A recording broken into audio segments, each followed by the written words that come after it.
언젠가 그 군목으로 복무했었던 그 목사님을 좀 만난 적이 있어요. 그래서 이런저런 이야기를 하던 끝에 그분이 군목으로 있을 때 이야기를 들었는데 그에게 참 재미있더라고요. 그분이 군목으로 있을 때 바로 옆에 그 군승, 그러니까 스님이에요. 그 법사죠. 군승하고 같이 이렇게 친하게 지냈다고 합니다. 그런데 이 군승이 교회에 굉장히 관심이 많대요. 와서는 항상 유심히 살펴보고, 그리고 가서는 그걸 그대로 봐가지고 따라 한다는 거예요. 뭐 이제 도만 닦던 분들이니까 뭘 모르시잖아요. 그러니까 한 번은 가만히 오더니 주보를 이렇게 보더니 주보를 가져가시더래요. 그래서 뭐 하려고 그러나, 그래서 그 다음 주에 가봤더니 거기에도 주보를 만들어 놨대요. 거기 가보니까 주보를 만들어서 해놨는데 그 앞에 써 있는 글을 보고 한참 웃었답니다. 거기에 주일 대법회 이렇게 써 있대요. 그러니까 주일 대예배를 보고 주일 대법회 이렇게 바꿔놓은 거죠. 주일의 의미를 몰랐던 거죠. 근데 그 후에도 계속해서 이렇게 보고 따라 하시더래요. 그래서 석가탄신일에도 가보면 성탄절처럼 그렇게 하고, 그 추수감사주일 그랬더니 추수감사법회 뭐 이래가지고 하더래요. 근데 다 따라 하는데 하나는 따라 할 수가 없는 게 있더래요. 그게 부활절입니다. 부활절. 부활은 기독교에만 있는 거잖아요. 그럼 기독교는 죽은 자를 믿는 것이 아니라 부활하신 예수를 믿는 거죠. 죽을 수밖에 없는 어떤 한 사람의 그 귀한 가르침이나 깨달음을 믿고 따르는 것이 아니라 지금도 살아계셔서 역사하시는 하나님, 부활하신 주님을 믿는 것이 오늘 우리의 신앙이거든요. 그러면 기독교 신앙이라고 하는 것은 단순히 어떤 깨달음이나 어떤 사상에 동의하는 것이 아니라 지금도 살아계셔서 역사하시는 부활하신 주님의 능력을 힘입고 살아가는 거죠. 우리 가운데 그래서 구원의 사건이 일어나는 거고요, 생명의 사건이 일어나고요, 부활의 능력을 경험하며 살아가는 것. 여러분, 이것이 신앙입니다. 그래서 부활이라고 하는 것은 추억이 아닙니다. 추억이 아니라 이것은 살아있는 생생한 현실이죠. 생생한 현실이라고 하는 것은 부활하신 주님이 지금 나와 함께 하신다는 겁니다. 함께 하셔서 그분과 더불어 살아가는 겁니다. 그리고 이 부활이라는 것은 나중에만 일어날 나의 어떤 후에, 죽은 후에 일어날 일이 아니라 오늘도 지금 살아계셔서 나와 함께 하시는 부활하신 주님이 계시기에 그 부활의 능력을 오늘 힘입고 날마다 죽음의 권세와 죄의 권세가 우리를 향해 도전해 올 때에 그것을 이길 수 있는 힘이 바로 그 부활 신앙인 거죠. 그러므로 여러분, 이 부활은요, 우리의 신앙은 부활의 추억에 갇혀 있으면 안 됩니다. 과거에 있었던 사건이 아닙니다. 그것을 기념하는 날이 아닙니다. 그것을 추억하는 날이 아닙니다. 오늘도 살아계시는 그분과 함께 동행하는 것이고, 과거의 사건이 아니라 현재의 사건이요 미래의 사건으로 오늘 우리와 함께 하시는 부활하신 주님과 함께 동행하는 것. 여러분, 이것이 부활 신앙의 가장 중요한 실체가 아닐까요? 이런 의미의 사실은요, 부활주일은 매일매일이 우리에게는 부활이고 매주일이 우리에게는 부활주일이 되어야 되지 않을까요? 이 살아있는 주님과 함께 동행하며 살아가는 살아있는 부활신앙 가운데 사는 저와 여러분들 될 수 있기를 주님의 이름으로 축복합니다. 그렇죠? 그럼 부활신앙이 도대체 과연 뭘까요? 세 가지를 같이 오늘 여러분과 나누어 보려고 합니다. 첫 번째는요, 부활이라고 하는 것은 단절을 이어주는 사건입니다. 단절을 이어주는 이음표입니다. 여러분, 죄의 결과가 죽음이죠. 죄로 말미암아 우리들에게는 죽음이 왔습니다. 근데 죽음이라는 것이 뭘까요? 죽음은 단절입니다. 모든 아름다운 것들과의 단절, 사랑하는 사람과의 단절이죠. 그래서 태초에 우리 사람이 범죄했을 때 우리에게 온 것이 뭐죠? 관계의 파괴입니다. 관계의 단절이에요. 하나님과의 관계가 단절되었습니다. 이웃과의 관계가 단절되었죠. 나를 둘러싸고 있는 환경과의 관계가 단절되는 겁니다. 그 이후로 이 관계의 단절로 말미암아 오는 고독과 쓰라린 절망과 아픔 가운데 우리는 살 수밖에 없던 거죠. 고뇌와 불안과 소외와 고독 속에 살아가는 인간의 실존, 이것이 바로 단절, 죽음이라고 하는 단절의 결과입니다. 부활이라고 하는 것은 이 단절을 이어주는 힘이죠. 우리 주님께서 다시 우리의 이 단절을 이어주심으로 더 이상 소외 가운데 사는 것이 아니라 부활의 영광에 동참하며 살게 하는, 이어주는, 우리의 죽음을 생명으로 이어주는 사건이, 그것이 바로 부활인 거죠. 여러분, 스페인 국기를 보신 적이 있나요? 스페인의 국기를 유심히 살펴보면요, 저 안에 보면 두 개의 기둥이 있고요. 두 개의 기둥을 감아싸고 있는 빨간 띠가 보일 겁니다. 여러분, 작아서 잘 안 보이시는데 그 안에 보면 그 글씨가 쓰여져 있습니다. 라틴어로 쓰여져 있는데 어떻게 쓰여져 있는가 하면요, 블루스 울트라 이렇게 써 있습니다. 블루스 울트라. 이 말은 영어로 얘기하면 more beyond입니다. 그러니까 즉 저 너머에 무언가가 있다, 이런 뜻입니다. 저 너머에 무언가가 있다. 왜 이 말이 여기에 들어와 있을까요? 여러분, 1492년까지 스페인이 통치하고 있던 저 유명한 지브랄타르 해역에는 라틴어로 된 세 글자가 새겨져 있는 작은 표지판이 하나 세워져 있었습니다. 세 글자는요, 라틴어로 네 블루스 울트라라고 하는 겁니다. 네 블루스 울트라. 그러니까 이 네라는 말은 no라는 말이거든요.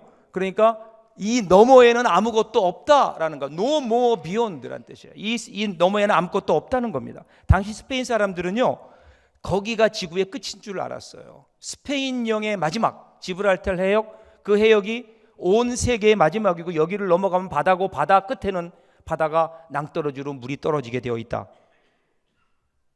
사람들은 거기가 끝이라고 생각했습니다. 그런데 1492년에 한 용감한 사람이 이것을 박차고 그곳을 그 끝이라고 하는 세계를 향해 뛰어들었습니다. 항해했습니다. 그리고 나서 그가 다시 돌아왔을 때 그는 새로운 세계를 가지고 돌아옵니다. 새로운 신대계, 신대륙, 아메리카 대륙을 발견하고 그가 돌아옴으로 이제 그 너머에 또 다른 세계가 있다는 것을 알려주게 됩니다. 그래서 그때부터 앞에 있는 네를 뺍니다. 네라는 말을 빼고 그냥 more beyond라는 거죠. 블루스 울트라, 앞에 있는 네를 빼고 이 너머에도 무언가가 있다는 겁니다. 다 끝이라고 생각하고 있었는데 한 사람이 용기를 내어서 저 너머에 그렇지 않다고, 다른 세계로 이어지고 있다고, 이것으로 끝이 아니라고, 다른 세계가 있다고 뛰어들어서 용기 있게 그것을 보여줌으로 새로운 세계와 연결해 주었던 것처럼, 우리 예수님께서는 죽음이 끝이라고, 이것이 더 이상 우리가 갈 곳이 없는 우리 인생의 마지막이라고 절망해하는 우리 인간들을 위해서 예수님께서 우리에게 부활이라는 것을 보여주시고요, 죽음이 끝이 아니라 그 너머에 있는 부활의 세계, 하나님의 세계를 우리에게 보여주시며 오늘 우리의 죽음을 생명으로, 부활로 이어주시는, 이것이 여러분 부활의 능력 아닐까요?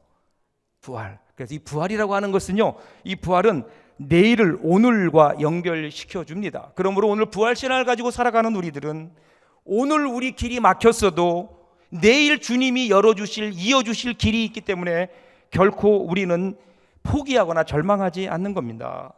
오늘 우리의 삶이 아무리 힘들고 소망이 없어 보여도 주님이 내일 열어주실 소망이 있기 때문에 그 소망을 바라보며 나가는 것, 여러분, 이것이 오늘 부활의 신앙을 가지고 살아가는 우리의 모습이어야 되지 않을까요? 여러분, 오늘이 있어서 내일을 믿는 게 아니에요. 내일이 있기 때문에 오늘을 믿는 겁니다. 오늘 내가 죽음의 공포 속에 있기 때문에 부활을 소망하는 게 아니에요. 부활의 영광이 있기 때문에 오늘 우리는 이 땅의 죽음의 두려움을 이기며 살 수 있는 겁니다.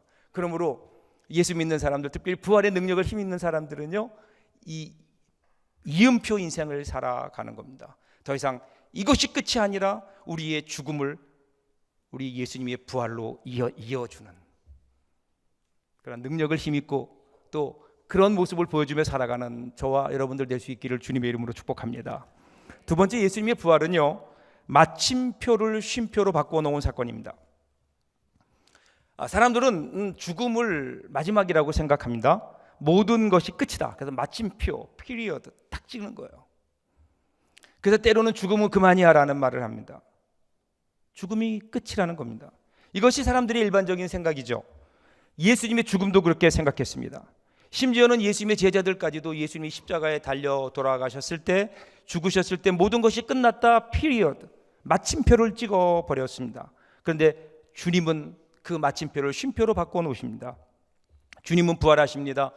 부활의 삶이 끝이 아님을 증명하십니다. 그래서 주님의 부활은요, 마침표를 쉼표로 끝을 시작으로 바꾸어 놓은 사건입니다. 죽음이 끝이 아니라는 거예요. 새로운 시작입니다. 그래서 성경은 죽음을 잔다, 잠으로 표현하고 있죠. 다시 깨어나기 위해 잠깐 쉬고 있는 죽음, 잠시 쉬는 잠일 뿐입니다. 그래서 죽음은 마침표가 아니라 쉼표입니다. 주님은 우리가 다 끝났다라고 얘기할 때 우리 주님은 끝나지 않았다라고 말씀하시며 다시 새로운 것을 열어 가십니다. 우리는 닫고 우리는 봉하는데 예수님은 여십니다. 닫고 봉한 무덤을, 우리 인생에 막힌 장벽을 여시고 영광된 미래를 열어놓으시는 부활의 능력이 오늘 여러분 우리 가운데 있어야 되지 않을까요? 우리는 자꾸만 접으려고 합니다. 우리는 안 된다고 합니다. 그런데 주님은 우리를 향하여 우리의 날개를 펴라고 말씀하십니다. 그러므로 우리는 내 길이 막혔어도, 오늘 실패했어도, 오늘 우리 앞이 막막해도 포기하거나 절망하지 마십시오. 주님을 바라보며 나갈 때 그때 마침표를 쉼표로 우리의 끝을 새로운 시작으로 만들어 주시는, 그러므로 여러분 우리 신앙생활에 마침표는 없습니다. 그저 잠시 쉴 뿐입니다. 잠시 쉴 뿐입니다. 오늘 우리의 삶을 바라보며 나도 끝났다고 생각되고 세상의 모든 사람들이 이제는 끝이라고 생각하는 그 순간에 주님께서는 그곳에서 새로운 쉼을 만들어내시고 그곳에서 새로운 시작의 역사를 이루어 가시는 부활하신 주님이시기 때문에 오늘도 그 주님의 부활의 능력을 힘입어서 더 이상 우리 인생 끝이 아니고 새롭게 시작해 주시는 주님의 능력을 힘입어 다시 한번 일어나 시작하는, 새롭게 도전하는 그러한 용기 있는 부활의 그리스도인들 될 수 있기를 주님의 이름으로 축복합니다. 마지막 세 번째는요, 부활은 흩어짐이 아니라 묶어주시는 은혜입니다. 묶음표입니다. 자, 주님의 제자들이 이제 주님이 잡히시니까 제자들이 뿔뿔이 흩어집니다. 자기가 있던 곳으로 다 흩어졌어요. 그런데 부활하신 주님이 그들을 다시 찾아가십니다. 찾아가셔서 뭐 하시죠? 그들을 하나로 묶어주십니다. 하나로 묶어주십니다. 주님 앞에 모이도록 하십니다. 부활하신 주님을 만난 이후에 제자들은 예수님의 부활을 통해서 그들은 하나로 묶이게 되고요. 그 이후로 제자들은 결코 흩어지지 않습니다. 모여서 한 마음으로 기도합니다. 그들이 기도할 때에 오순절 성령 강림 사건이 있었습니다. 성령 강림의 역사를 경험하게 된 그들은 모여서 주님을 찬양하고 예배하고 전도하고 교제를 나누며 그들은 하나의 영적인 공동체를 이루게 됩니다. 그것이 초대교회였습니다. 주님의 부활이 그들을 한 덩어리로 묶은 겁니다. 한 묶음으로 묶어 놓으신 겁니다. 왜 주님께서 묶어 놓으셨을까요? 그것은 부활의 생명을 보존하게 하시기 위함입니다. 생명의 불씨들, 예수 그리스도의 부활을 경험한 사람들, 그런 사람들이 흩어져 있을 것이 아니라 한 자리로 모여서 불씨들을 모아 이 땅의 부활의 생명을 이어가게 하시려고요. 단순히 이어가게 하시기 위함이 아닙니다. 생명의 불꽃을 타오르게 하셔서 온 세상을 부활의 생명으로 뒤덮게 하시려고요. 그래서 예수님의 제자들을 모아 놓으신 겁니다. 그것이 교회이고 오늘 저와 여러분이 이 자리에 앉아 있는 의미가 그것이 아닐까요? 우리 마음속에 있는 부활의 생명, 그 생명을 가지고 이 세상 속에, 생명이 없는 이 세상 속에 생명을 전하며 살라고요. 이 세상의 생명으로 살라고요. 여러분, 지금부터 132년 전 부활주일이던 4월 9일 20대 중반에 3명의 선교사 이 땅에 첫 발을 내디게 됩니다. 언더우드와 아펜젤러 부부가 제물포항에 도착합니다. 그때 여러분, 아펜젤러가 이런 기도를 하죠. 하나님, 우리는 부활절에 이곳에 도착했습니다. 오늘 사망의 빗장을 산산히 깨뜨리시고 부활하신 주께서 이 나라 백성을 얽매고 있는 굴레를 끊으시고 그들에게 하나님의 자녀가 누리는 빛과 자유를 허락해 주옵소서. 파란 눈에 20대 젊은 이방인의 기도. 어떻게 언뜻 보면요, 우리 민족을 좀 얕잡아 보는 것 같아서 자존심도 상하지만, 그런데 그의 가슴 속에 끓고 있던 이 땅을 사랑하는, 이 땅의 생명들을 사랑하는 복음의 열정, 그 열정 앞에 부끄러울 수밖에 없죠. 과연 나는 이 나라 이 민족을 향해 이러한 열정을 가지고 있는가? 오늘 우리 한국교회, 주님께서 우리를 부활의 생명으로 모아놓으신 한국교회가 이 땅을 바라보며 이런 열정을 가지고 있는지, 오늘 부활절 아침에 우리가 다시 주님 앞에 드려야 되는, 새롭게 주 앞에 헌신해야 되는 기도가 바로 이 기도가 아닐지, 오늘 사망의 빗장을 산산히 깨뜨리시고 부활하신 주께서 이 나라 백성들을 얽매고 있는 죄와 사망의 굴레를 끊으시고 저들에게 하나님의 자녀가 되는, 하나님의 자녀가 누리는 빛과 자유를 허락해 주옵소서. 오늘 이것이 오늘 우리 교회가, 저와 여러분이 드려야 될 기도가 아닐까요? 주님이 그래서 우리를 이렇게 모아놓으신 것 아닐까요? 오늘 이 시대 누가 부활의 소식을 전할 수 있을까요? 저와 여러분이 감당해야 하지 않을까요? 우리 속에 주신 그 부활의 능력을 힘입고 더 이상 우리가 이 세상의 죄와 사망 가운데 그곳에 허덕이는 것이 아니라 그곳에서 우리를 생명으로 이어주시고 우리의 끝을 새롭게 시작하게 하시는 부활의 능력을 힘입고 나가 그렇게 살며, 이것이 예수 믿는 것이라고, 이것이 생명이라고, 이것이 부활이라고, 생명 없는 이 세상을 향하여 부활의 복음을 전하는 부활의 증인으로 살라고요. 오늘 저와 여러분들에게 이 귀한 고백이 있기를 바랍니다. 그렇게 사십시오. 부활의 증인으로 사십시오. 그래서 온 이 죽음으로 가득한 이 세상 가운데 저와 여러분을 통해서, 우리 교회를 통해서, 한국교회를 통해서 이 땅이 정말 생명으로, 부활의 생명으로 뒤덮일 수 있도록 오늘 부활절 아침에 우리들이 목 놓아 외쳐야 될 기도가 이 기도가 아닐까. 오늘 하나님 앞에 저와 여러분에게 이 기도가 있기를 주님의 이름으로 축복합니다. 기도하겠습니다.